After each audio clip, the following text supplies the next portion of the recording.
আসসালামু আলাইকুম। সবাই কেমন আছেন? আশা করছি সবাই ভালো আছেন। আমার হাতে দুইটা নোট আছে, দুটাই টাকা। একটা হচ্ছে পয়সা, একটা হচ্ছে টাকা। এখন আমি যদি এই দুইটা ফেলে দেই তাহলে কোনটা শব্দ করবে?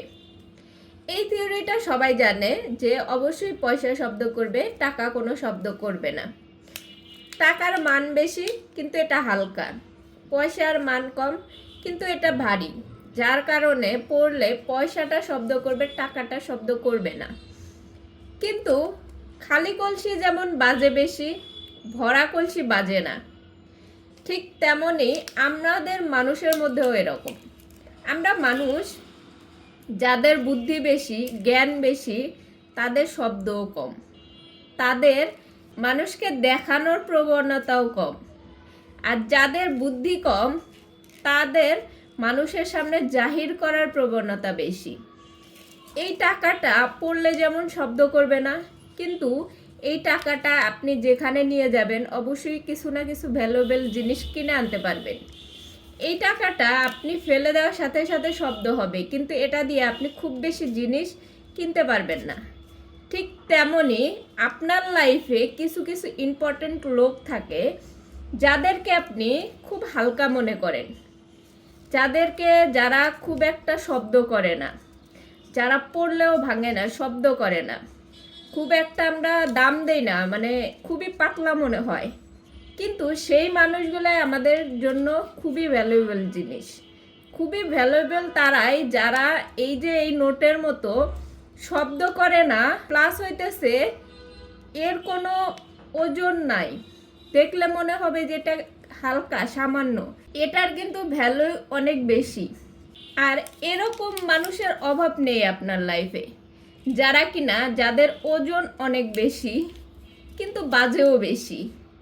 আপনারা তাদের দিয়ে ওরকম ভ্যালুয়েবল কিছু পাবেন না, কিন্তু মানুষ এটাকেই গুরুত্ব দেয় বেশি। লাইফে, রিয়েল লাইফে মানুষ এটাকে গুরুত্ব দেয় বেশি। যারা বেশি বাজে, বেশি কথা বলে, বেশি ওজন দেখায়, তাদেরকে মানুষ ভ্যালু দেয় বেশি বলে এখন বর্তমানে এই যে এই নোটটা ভ্যালু থাকা সত্ত্বেও এটাকে মানুষ খুব কম পছন্দ করে, খুব কম চেনে। আমরা টাকা সবাই চিনি, এটাকেও চিনি, এটাকেও চিনি, সেই জন্য আমরা বুঝতে পারি যে কোনটা দরকার। কিন্তু কিছু কিছু সময় আমরা মানুষ চিনতে ভুল করি। মানুষ এই টাকার মতো কিন্তু আমরা চিনি না।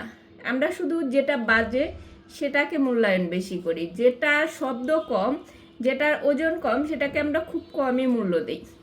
রিয়েল লাইফ হচ্ছে এরকম।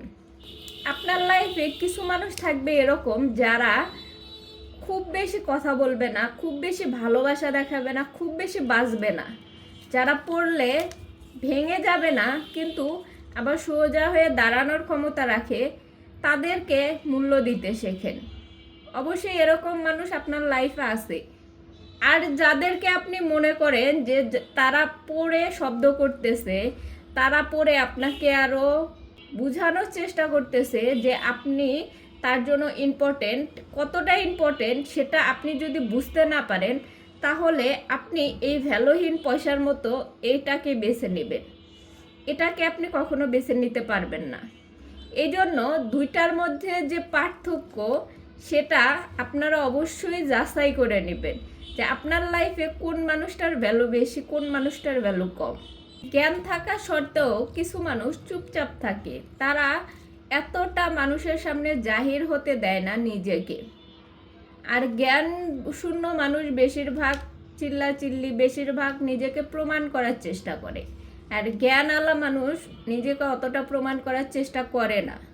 এই জন্য আমরা মানুষকে মূল্যায়ন খুব কম করি জ্ঞানওয়ালা মানুষদের, জ্ঞান ছাড়া মানুষদের আমরা বেশি মূল্যায়ন করি।